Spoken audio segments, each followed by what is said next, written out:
गुरुभ्यो नमः. श्री सद्गुरु सिद्धरामेश्वराय नमः. श्री सद्गुरु जगदत्ताय नमः. श्री सद्गुरु नंदिताय नमः. श्री राम ऐक प्रयाचे लक्षण पिंडी दोन्ही प्रळय जाण. एक निद्रा एक मरण देहांत काळ. देह धारक तिन्ही मूर्ती निद्रा जेव्हा संपादिती. तो निद्रा फळ शेवटी ब्रह्मांडीचा जाणावा.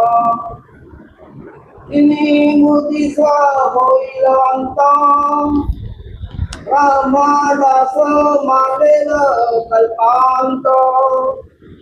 देवा जाणावा नेमस्त ब्रह्म प्रळय झाला. दोन्ही पिंडी दोन्ही ब्रह्मांडी चारी प्रळय खंडी. पाचवा प्रळय दंडी गायते विवेकाचा. ऐसे पाचही प्रळये सांगितले यथान्वये. आता हे अनुभवासने ऐसे करू. निद्रा देवा संतरे देवा जागृती व्यापार सरे. सुषुप्ती अथवा स्वप्न रे अकस्मात. या नाव निद्रा प्रळय जागृतीचा होय क्षय. आता एका देहांत समय म्हणजे मृत प्रळय. देही रोग पावती अथवा कठीण प्रसंग पडती. तेने पंचप्राण जाती कळे सांगली. इकडे गेला मनपानू इकडे राहिली नुसती तनू. दुसरा प्रळय अनुमानू असे केला. तिसरा ब्रह्म विजेला तो हा मृत्यलोक गोळा झाला. अवघा व्यापार खुंटला प्राणी मात्रांचा. देवा प्राणी असते सूक्ष्मांश वायो चक्री करती वास. वेग काल जाता ब्रह्मयास जागृती गणे. जागृती सृष्टी रची विसंचिले जीव मागुते संची. सीमा होता आयुष्याची ब्रह्म प्रय मांडे.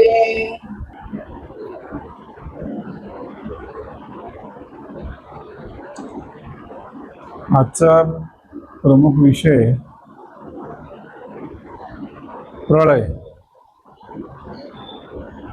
प्रळयाचा साधा अर्थ काय? संपणे. संपलं सगळं म्हणजे प्रळय झालं.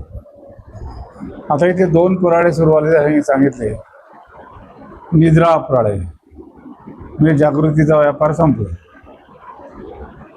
झोप आली की दिवसभर काय केलेलं ते व्यापार जे काय केलेलं होतं ते झोपेने गिळून टाकलं, संपवलं. तुमची काय आशा असतील, अपेक्षा असतील, इच्छा असतील, चिंता असेल, भीती असेल, कधी जागेपणामध्ये सगळं असते की नाही? आशा, चिंता, भीती जागेपणातच असते. आता ही सगळी जागृतीतील व्यापार, त्याला काय म्हणायचं? जागृतीतला व्यापार. मग ह्याला गिळून टाकलं कोणी? प्रळय झाला. पहिला प्रळय, पहिला तो निद्रा प्रळय. झोपेने गिळून टाकलं त्याला, सगळा व्यापार संपला. खरा खोटा कोणाला माहिती? पण जागा असताना खरा वाटला की नाही? खोटा म्हणून करता काय? कोणी खोटं म्हणून करतो का? मग कोणाला पटकन म्हटलं तर हे खोटं आहे म्हटलं तर त्याला वाईट वाटतं. एवढं सगळं आम्ही करतो, हे करतो, ते करतो, तर महाराज सांगतात काय, हे सगळं खोटं आहे, हे खरं नाही काय. पण हे ओळखता आलं तर खरं, खोटं ओळखायला आलं पाहिजे, नाहीतर ते कळणार नाही. हा झोप येते तेव्हा जाते ना, ते त्याला प्रळय म्हणायचे, ते नाहीसे झाले. मग तेव्हा मी खरे का मानले, त्याचा अभ्यास करायला पाहिजे की मी खरं का मानतो. जग जग जग सगळी जगात जेवढी माणसं आहेत, झोपेतून जागी झाली, कोणी प्राणी असू दे, जागा झाला की त्याला जग दिसायला लागले. जग दिसायला व्यवहाराला सुरुवात झाली, हे करतो, ते कर, ते कर, कमी जास्त काही असेल, त्याच्यात सुख आलं, दुःख आलं, सगळं आलं. पण त्याच्यातलं काय राहिलं परत, झोपल्यावर काय राहिलं. पण नाही, माझं हे सगळं फुकट गेलं, मी झोपणार नाही असं म्हटलं तर हे माझं फुकट जाणार. झोपलं तर नाहीसं होणार ना. नाहीसं झालं तर परत जागा व्हायची खात्री आहे काय, माहिती नाही. जागा होणार परत माहिती नाही. मग तरी सुद्धा झोपेत जायची अगतिकता असते. तो कुठल्याही परिस्थितीत झोपेत जातोच जातो, जाणारच. मग ह्याचं काय, आग लागू नये म्हणे त्याला. ह्या सगळ्या जगाला आग लागली तरी चालेल, मला झोप पाहिजे. परत जाग नाही आली तर नाही आली तरी चालेल, पण पाहिजे झोप. परत जाग नाही आली तरी चालेल, पण मला झोप आता पाहिजे. न पाहिजे किंवा नाही पाहिजे म्हटलं तर म्हणण्यावर काय आहे. एक दिवस जागा आहे, 2 दिवस झोपणारच. म्हणजे हा प्रळय झाला म्हटलंय, तो प्रळय होतोच होतो. तसं त्यांनी पुढचं आणखीन 2 प्रळय, जागृती निद्रा, तसं आणखीन ब्रह्म निजेला म्हणून सांगितलं तो.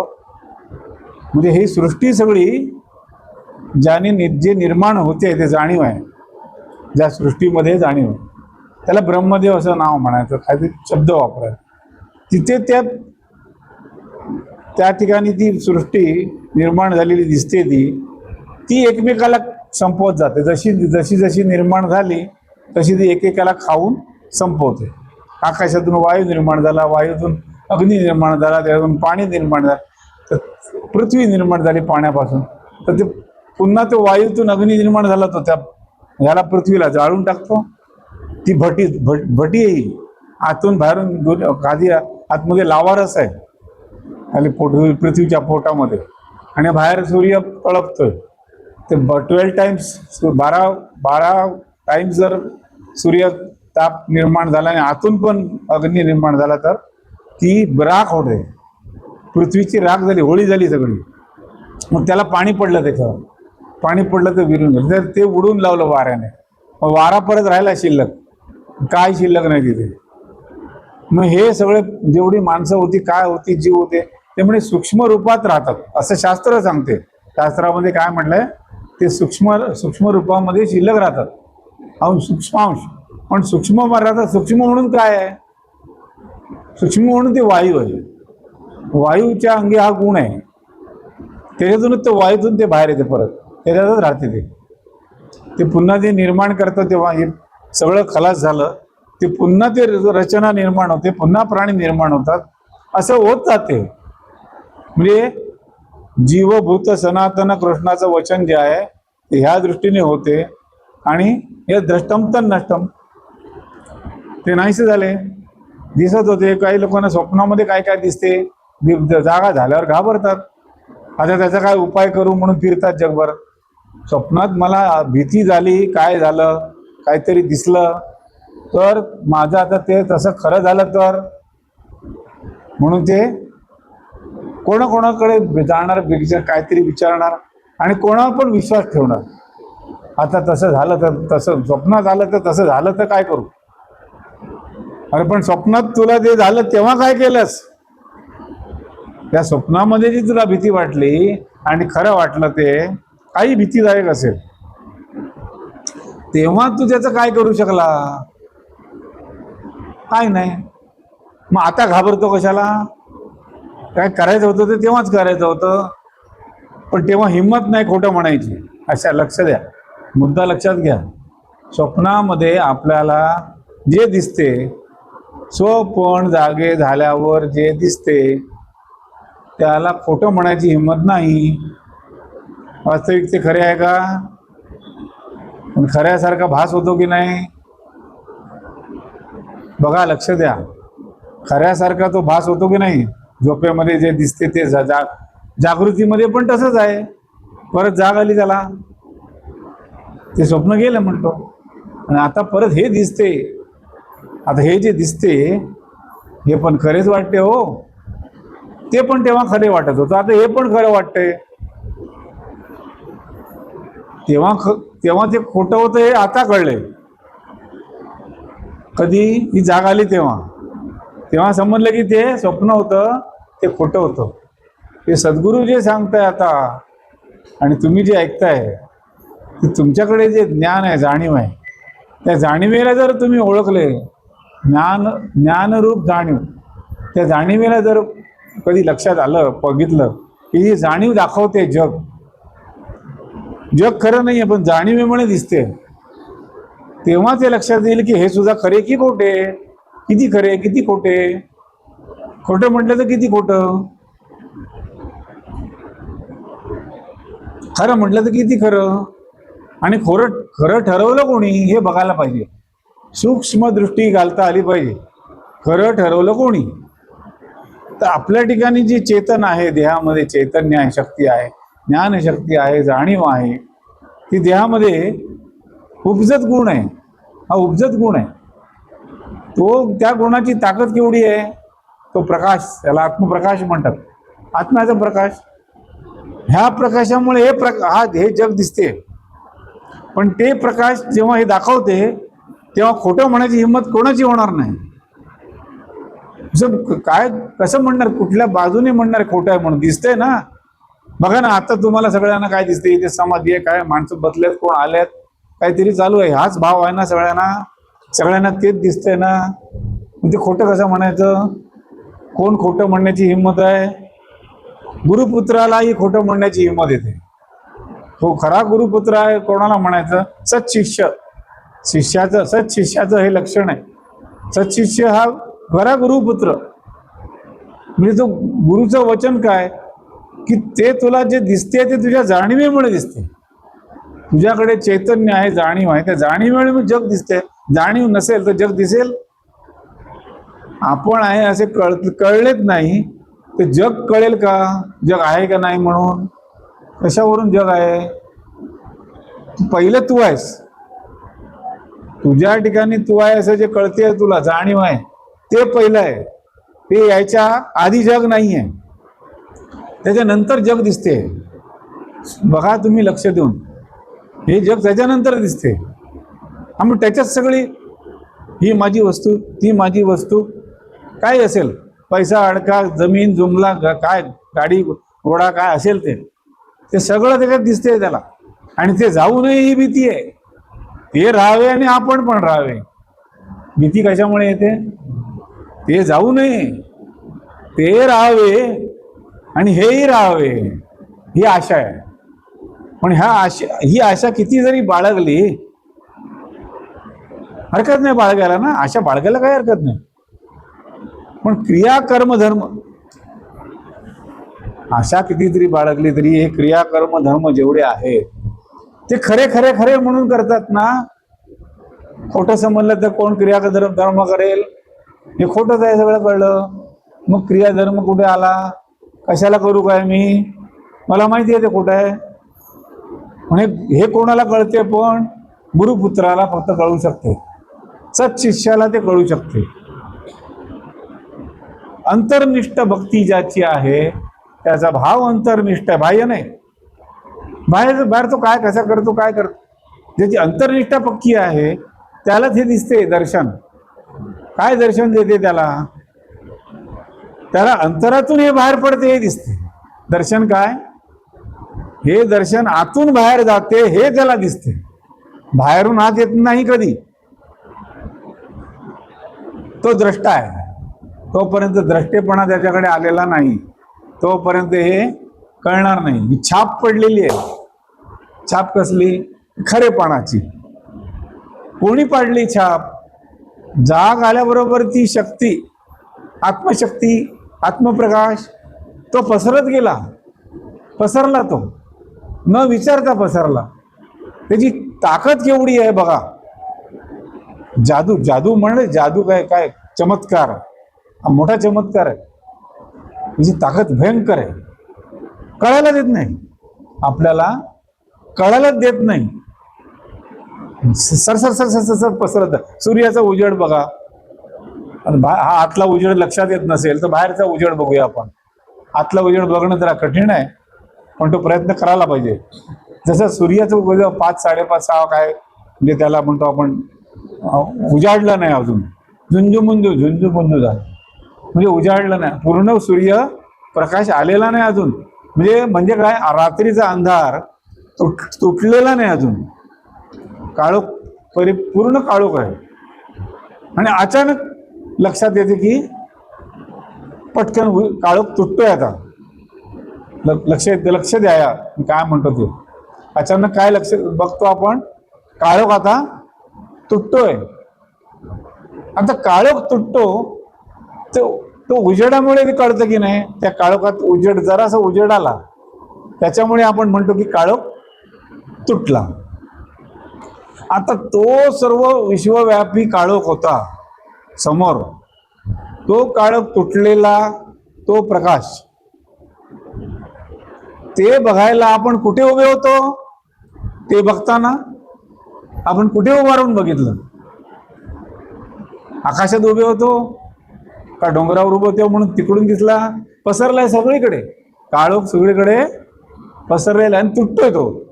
काय 5:30 वाजले असतील, काहीतरी टायमिंग धरा, तो तुटला. तो बघितला कोणी रे, बघणार कोणी, तिथे माणूस आहे. मग स्वतःला माणूस म्हणून का घेता, बघणारा माणूस नाहीये तिथे. व्यक्ती बघू शकत का, बघू शकली असती तर झोपेत पण बघितलं असतं ना. तर त्याला तेव्हा जे दिसते ते तुटते आहे, तर त्याच्या पलीकडे तुझं अस्तित्व आहे. आपलं अस्तित्व त्याच्या पलीकडे, तेव्हा ते आपल्याला दिसते, नाहीतर त्याचं दर्शन देणार नाही. दर्शन घेणारा त्याच्या पलीकडे आहे, दर्शन घेणारा त्याच्या आधी आहे. आणि हे नंतर दिसते दर्शन. हे दर्शन झाले, काय दर्शन झाले, काहीतरी बघितले, काहीतरी दिसले. जे दर्शन झाले ते नाहीसे होते परत. प्रळयाचा अर्थ तो, आजचा प्रळय जो विषय म्हणून आहे, ते प्रळय नाहीसे झाले म्हणून प्रळय झाला. आता बरं, नाहीसे झाले ते कुठे गेले हो, गेले कुठे, जिथून आले तिथे परत. मग जीव मात्र जिथून निर्माण होतो, मग कोणालाही विचारलं तुम्ही, तू आलास कुठून, सांगतो इकडून कांदिवलीवरून आलो, बोरिवलीवरून आलो. हे इकडे तर तुला ठिकाणा काय, कुठल्या मूळ ठिकाणावरून आला, इथे म्हणजे इथे येणं नव्हे, आश्रमात येणं नव्हे. तुझा देह म्हणून तुझ्याकडे प्राप्त झाला तुला, आणि मी आहे असं तू जगात मिरवतो. मी अमुक अमुक आहे, तमुक आहे, जे काही मिरवतो. तर तू आलास, मुळात कुठून आलास, तू कोण होतास म्हणून तू आलास इथे, काय म्हणून आला तू इथे, कुठून खाली उतरतो तो, कुठून खाली उतरला, त्या आईच्या पोटात जाऊन बसला. आईच्या पोटात जायच्या पूर्वी कुठून खाली उतरतो तो, खाली उतरतोय, खाली उतरतोय, आहे कुठे, खाली उतरतोय, आहे कुठे. इकडे सूक्ष्म लक्ष द्यायला पाहिजे. त्याला गुरुपुत्र म्हणायचं. जो इकडे लक्ष देतो तो गुरुपुत्र. सच्शिष्य, सत्याची इच्छा. सच्शिष्य म्हणजे सत्याची त्याला इच्छा आहे. सत्य म्हणजे काय ते शोधायची त्याला इच्छा आहे. म्हणजे बाहेर सापडेल का, बाहेर कुठे गेलं तर सापडेल का. माळा घेतल्या, काय घेतलं, काय केलं, आणखीन काय केलं, देवाला 4 नारळ दिले, 8 नारळ दिले, आणखीन कुठे काय केलं, नाचगाणं केलं, त्याने मिळेल का, नाही. ह्याला स्वतःच्या ठिकाणी त्याला ध्यान करायला पाहिजे. त्याचं ध्यान स्वतःवर, ध्यान त्याचं लागलं. स्वतःच्या ठिकाणी जो बसायला शिकला, मांडी घालून सगळे बसतात ध्यानाला, मांडी घालून सगळे ध्यान करतात. ते काय ध्यान झालं काय, मांडी घातली आणि ध्यानाला बसला आणि टाळकं फिरते जगभर, त्याचे विचार जगभर फिरतात, ध्यान झालं. हे तुटक तुटक ध्यान, ह्याला काय म्हणतात, तुटलेलं ब्रेक पडलेलं ध्यान, त्याने काय उपयोग नाही त्याचा, त्या ध्यानाचा काही उपयोग नाही. ध्यान कुठलं ध्यान, काय कसं काय करायचं, काय करायचं म्हणजे ध्यान आहे. तर तू तुझ्या ध्यानात केव्हा आलास ते बघ. तू तुझ्या ध्यानात केव्हा आलास म्हणजे लक्षात आला मी आहे, माझ्या ध्यानात मी आलो. मग मी माझ्या ध्यानात आलो, मग माझं लक्ष त्या ध्यानात आहे का, आणि लक्षात माझं ध्यान आहे का, आणि ध्यानात माझं लक्ष आहे का. माझं लक्ष बाहेर जर जात असेल तर माझं ध्यान लागलेलं नाही. अंतर्यामीची खूण आहे, दिसत काही नाही, दाखवता येत नाही, पण ही खूण ओळखायला पाहिजे. अंतर्यामीची खूण ओळखली पाहिजे, ज्याची त्याला हे जग खरं किती खोटं किती तो त्याची तो आत्माच माहिती देतो. आत्मा हाच मोठा गुरु आहे. सद्गुरु काय शब्द वापरा, पण आत्म्यातूनच सगळं ज्ञान बाहेर येते. ज्ञान बोलायला सगळं पुष्कळ आहे, शब्दाने पुष्कळ बोलतायत, पण ते ज्ञान नव्हे. बोललेलं ज्ञान, शब्दाने बोललेलं ज्ञान नव्हे. पुष्कळ सांगितले, वेदाने पुष्कळ सांगितले, इतर ग्रंथाने. एवढं सांगून सुद्धा तो दाखवू शकत नाही. तो वेद म्हणजे एवढे पुस्तक लिहिलंय मोठं, पण त्याला दाखवता आलं नाही, दाखवता येत नाही. मग सद्गुरू जेव्हा आता तुम्ही जेव्हा ऐकता, तेव्हा जर तुम्ही सूक्ष्म लक्ष कधी घातला असेल कोणी, तर त्याचं स्वतःकडे लक्ष पडले पाहिजे. स्वतःवर स्वतःचे लक्ष पडले पाहिजे. सूर्याने स्वतःला बघितले पाहिजे. सूर्य जग बघतोय, स्वतःचा प्रकाश बघायला मागत नाही, बाकी जग दाखवतो. तसं हा आत्मसूर्य आहे. ह्या आत्मसूर्याने हे विश्व व्यापलेले आहे, पण ते दिसत नाही, दाखवता येत नाही, पण ते आहे. काही नाही तरी आपल्याला आपण आहे अशी जाणीव आहे ना, बाकी जाऊ दे झालं. जी जाणीव आपली कळतेपणा, त्याला आकार काय ते सांगायचं फक्त. कोणी आपल्याला स्वतःला विचारावं, आपल्याकडे जी जाणीव आहे ती जाणीव जग दाखवते, त्याला काय आकार आहे का, त्याला आकार नाही काय. पण आकार जे नाही ते कोण खलास करू शकते का, त्याला आग लागू शकते का, त्याला कांडी लावता येते नाही, ते संपवता येते. आकार नाही त्याला संपवता येत नाही. मग ती स्थिती पाहुण्याची नाही, परख्याची नाही, दुसऱ्याची नाही, आपली. ती आपली आत्मस्थितीने आपण श्रीमंत व्हायला पाहिजे. श्रीमंतपणा वाढायला पाहिजे. गरिबी ही श्रीमंती, इकडे श्रीमंती, इकडेही श्रीमंती. इकडे भरपूर आहे ना, इकडे काय कमी आहे. सगळं नाहीच होतं तरी भरपूर आहे, सगळं आहे, भरपूर आहे ना, काय कमी आहे. नाहीसं झालं तरी भरपूर आहे ते पुष्कळच आहे. कधीपर्यंत हो, प्राण जाईपर्यंत. प्राण जायची पाळी आली का तेव्हा अध्यात्म कळतं. काय जे आम्ही नामस्मरण केले, आणखीन काय उपासना केली, ध्यान केलं, अमुक केला, सगळं भजन केला, इकडे जीव जायची परिस्थिती जेव्हा येते त्या वेळेला सगळ्याची परीक्षा होते. काय मी शिकलो, काय अभ्यास केला, आता प्राण जातोय, आता काय करू, जीव जातो माझा जीव आता खलास होणार. त्या वेळेला कोण मदतीला येते, कोण उपयोगाला येते, काय अभ्यास केला, तेव्हा लक्षात येते आपला अभ्यास चुकला की बरोबर. तोपर्यंत काय कोणाला कळत नाही. बाकी कल्पनेच्या गोष्टी सगळ्या, प्रत्येकाला कल्पनेच्या गोष्टी आहेत. मला सगळे कळलं, मला हे कळलं, काय आणखीन काय समजलं, या सगळ्या तात्पुरत्या गोष्टी. खरी परीक्षा तेव्हा होते. आत्मस्थिती पक्की झाली का, आपली आत्मस्थिती आपली आहे का परक्याची आहे का दुसऱ्याची, पाहुण्याची. ही ज्याची त्याच्या आतमध्ये पक्की होत गेली, तो पूर्णत्वाला गेला. तो त्या ब्रह्मप्रळयाने सुद्धा सगळ्याला आग लागली तरी सुद्धा त्याला स्पर्श झाला नाही. ते मी आहे, सगळं गेलं पण मला स्पर्श झाला नाही, ते मी आहे, ते माझं अस्तित्व. असा अंतर्यामी त्याला स्पष्ट ज्याला झाला, तो गुरुपुत्र, त्याला सद्गुरूची कृपा झाली. राजाधिराज सद्गुरुनाथ श्री निसर्गदत्त महाराज की जय. सद्गुरुनाथ सिद्धरामेश्वर महाराज की जय.